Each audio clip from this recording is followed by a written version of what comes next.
అదే నమస్కారం. ముందుగా పాపం విజయ్ అండి.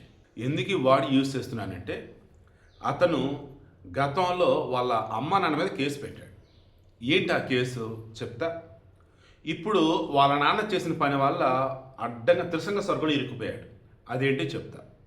ముందు ఈ వీడియో అప్లోడ్ చేసే సమయానికి ఏదైనా అద్భుతం కూడా తమిళనాడులో జరగవచ్చు. ఏంటి అద్భుతం? అకస్మాత్తుగా ఈ విజయ్ పార్టీకి అన్నా డిఎంకేలు సపోర్ట్ ఇవ్వచ్చు. ఎందుకంటే ఈరోజు గవర్నర్ యాక్చువల్గా కేరళ కూడా వెళ్ళాలి. ఓకే, రాజేంద్ర విశ్వనాథన్ కేరళ కూడా ఆయన గవర్నర్. అయితే అది ఆపి తమిళనాడులోనే ఉన్నాడు ఆయన. ఎందుకు? విజయ్ అపాయింట్మెంట్ కోరాడు. నెక్స్ట్ పళనిస్వామి కూడా అపాయింట్మెంట్ కోరాడు. ఇక్కడ అర్థం కావాల్సింది ముందైతే డిఎంకే అన్నా డిఎంకే కలుస్తున్నారు అన్నారు. దానికి అన్నా డిఎంకే గట్టి కౌంటర్ ఇచ్చింది. మేము డిఎంకేతో కలవటం బద్ధ శత్రువులు, మేము కలిసే ఛాన్సే లేదని చెప్పాడు. దెన్ మరి టీవీకేతోనే అంటే వాళ్ళు కాంగ్రెస్ కలుపుకున్నారు. దెన్ వాళ్ళతో ఎలా అని చెప్పేసి అన్నారు. ఇక్కడ ఒక లీడ్ ఇచ్చాడు. కాంగ్రెస్ని కనుక దూరం పెడితే టీవీకే అన్నా డిఎంకే కలిసే ఛాన్స్ ఉంది. ఓకేనా?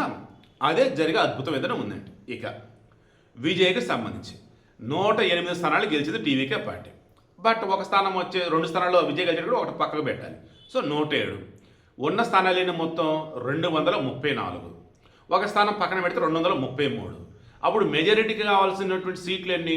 117. మనోడికి వచ్చింది 108. అంటే అది ఒక 2, ఇది ఒక 7, 9 కావాలి. కాంగ్రెస్ వాళ్ళు ఎన్ని? 5.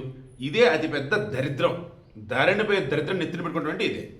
ఇప్పుడు కాంగ్రెస్ ఆల్రెడీ డిఎంకేతో కూటమి గట్టి ఉందా? అలాంటప్పుడు వాళ్ళు డిఎంకే నుంచి బయటకు వచ్చి సపోర్ట్ ఇస్తే డిఎంకేతో పాటు మిగతా పార్టీలు కదా అవి ఎలా చూస్తూ వరకు ఉంటాయి. అందుకే సిపిఐ 2 గెలిచింది, సిపిఎం 2 గెలిచింది, వీసీకే 2 గెలిచింది. వీళ్ళు ఏమన్నారు? మేము సపోర్ట్ ఇవ్వము అన్నారు. అదేవిధంగా ఇండియన్ యూనియన్ ముస్లిం లీగ్ ఉండింది, వాళ్ళు 2 సీట్లు గెలిచారు, వాళ్ళు సపోర్ట్ ఇవ్వమని చెప్పారు.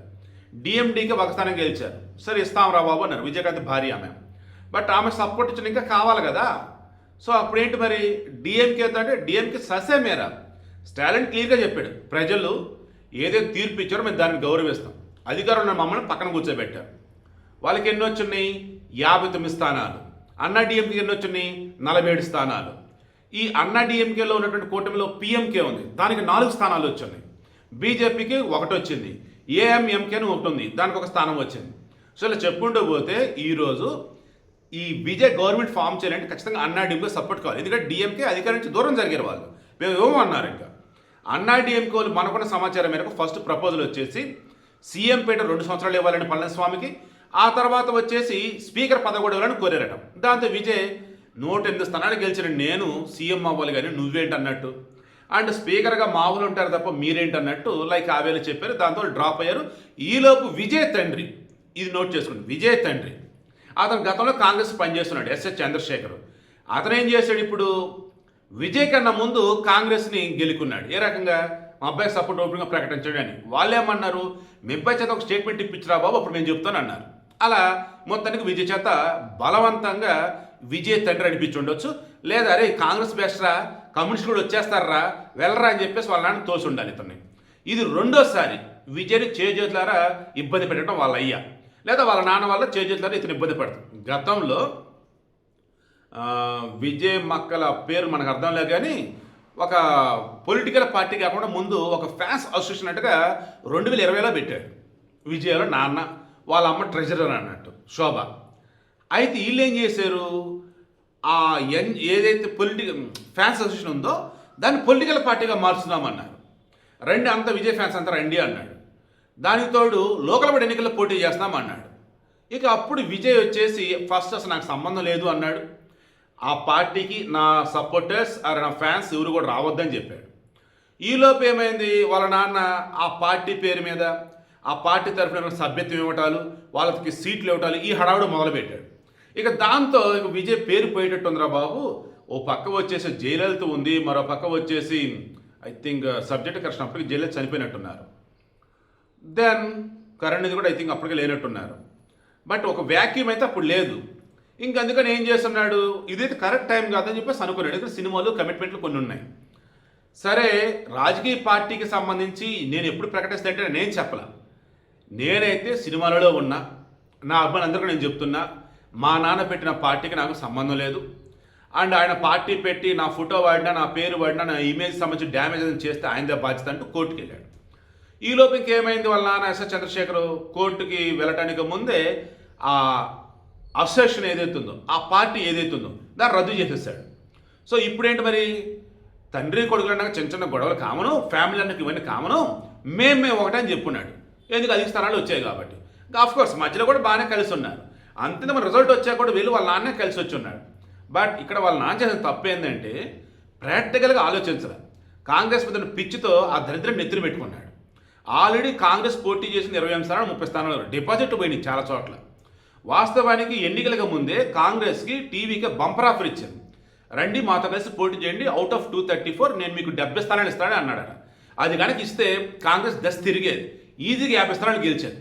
ఎందుకు, టీవీకే పోటీ చేసిన 234 స్థానాల్లో ఎక్కడ డిపాజిట్ కోల్పోవాలి అంటే బ్రహ్మాండంగా ఓటర్లు వచ్చేసి పట్టం కట్టారు. అదే కాంగ్రెస్ కలిసి ఉంటే ఖచ్చితంగా అద్భుతమైన మెజారిటీతో గవర్నమెంట్ ఫామ్ చేసేవాడు విజయ్. బట్ అది మిస్ అయిపోయింది. బట్ అన్నా డిఎంకేని యూజ్ చేసుకోవాలి కదంటే అలా ఆలోచించలేకపోయాడు. ఈలోపు మొత్తం కంపు అయిపోయింది. ఇక ఇంత స్టార్టింగ్ పాపం అనేది ఎందుకంటే 2017 మీకు బాగా గుర్తుంటే అది గోవా అసెంబ్లీ మొత్తం 40 స్థానాలు ఉన్నాయి. ఈ బీజేపీకి 13 వచ్చాయి, కాంగ్రెస్ 17 స్థానాలు వచ్చాయి. దాని అతిపెద్ద పార్టీ అయినప్పుడు కాంగ్రెస్ వాళ్ళని గవర్నర్ వచ్చేసి గవర్నమెంట్ ఫామ్ చేయమని చెప్పి పిలవాల. ఎవరు పిలిచాడంటే బీజేపీని పిలిచాడు 13 స్థానాలు ఉన్నాక. మళ్ళీ వాళ్ళకి రిమైనింగ్ ఏ పార్టీ సపోర్ట్ ఏంటో చెప్పాల. ఇక ఆ తర్వాత ఎమ్మెల్యే కొనుగోలు మర్జిగులు ఇవన్నీ ఏదో తెలుసు మనకి. మరి అప్పుడు అతిపెద్ద పార్టీని పిలవకుండా అతి చిన్న పార్టీని పిలిపించి గవర్నమెంట్ ఫామ్ చేయించాడు గవర్నర్. మరి ఏంటంటే కేంద్రంలో ఉన్న వాళ్ళు చెప్పారు, చేసేసారు. ఇంకేంటి మరి గవర్నర్ చేసేది, కేంద్రంలో ఉన్న వాళ్ళు ఏం చెప్తే చేసుకుంటా పోతే ఇంకెందుకు. తర్వాత కర్ణాటక మీకు బాగా గుర్తుంటే 2018లో యడ్యూరప్ప వాళ్ళు బీజేపీకి వచ్చేసి అరౌండ్ 104 ఎన్నో వచ్చున్నాయి. మెజారిటీకి కావాల్సింది 116, 117 స్థానాలు అనమాట గవర్నమెంట్ ఫామ్ చేయాలంటే. ఆయన కూడా అప్రాక్సిమేట్లీ 11, 12 సీట్లు కావాలి. అతనికి కూడా అక్కడ అవకాశం లేకుండా పోయింది గవర్నమెంట్ ఫామ్ చేయాలంటే. బట్ గవర్నర్ ఏం చేశాడు, అవకాశం ఇచ్చాడు, గవర్నమెంట్ ఫామ్ చేయన్నాడు. అయితే 15 రోజులు సమయం ఇస్తున్నా నీకు, ప్రూవ్ చేయని చెప్పేసి అన్నాడు. మెజారిటీ నీకు విశ్వాసం నెగ్గు అని. ఈలోపు ఏం చేశారు, మిగతా పార్టీలన్నీ కలిపి కోర్టుకు వెళ్ళాయి. కోర్టు ఏమంది ఇంకా 1 డేలో తేల్చాల్సిందే అన్నారు. జేడీయూ దగ్గర వచ్చేసరి బీజేపీ దగ్గర యడ్యూరప్ప ముఖ్యమంత్రి కదా చెక్ చేసుకున్నాడు. ఖచ్చితంగా అసలు ఎవరు వచ్చేటట్టు లేరు ఆయన దగ్గరికి. ఇక దాంతో ఆయన రాజీనామా చేశాడు. మరి అక్కడ ఇచ్చిన అవకాశం అయితే ఇక్కడ విజయ్కి ఇవ్వాలి కదా. అతిపెద్ద రాజకీయ పార్టీగా మీరే ఇప్పుడు అవతరించారు 108 స్థానాలతో. దెన్ ఒక స్థానం తీసేసాక 107 మీవే, రండి గవర్నమెంట్ ఫామ్ చేయండి. బట్ బల నిరూపణ చేసుకోండి. 1 డే, 2 డేస్, 1 వీక్ ఎంతగా సమయం అవ్వు. అసలు సమయమే ఇవ్వకుండా అండ్ ఆ ప్రమాణ స్వీకారం కూడా కానివ్వకుండా అతను ముందే అడ్డుకుంటే కరెక్టా? ఇక్కడ గవర్నర్ తప్పు చేశారని అనిపిస్తుంది. సరే మరి కాసేపు ఏం జరిగిందో చూద్దాం. ఈ విజయ్ వాళ్ళ తండ్రి కనుక కాంగ్రెస్ గెలకుండా కనుక ఉన్నట్టయితే అన్నా డిఎంకేతో స్మూత్గా డీల్ సెట్ అయ్యేది. ఈ పార్టీకి ఈరోజు మన విజయ్ ముఖ్యమంత్రి కూడా అయ్యేవాడు.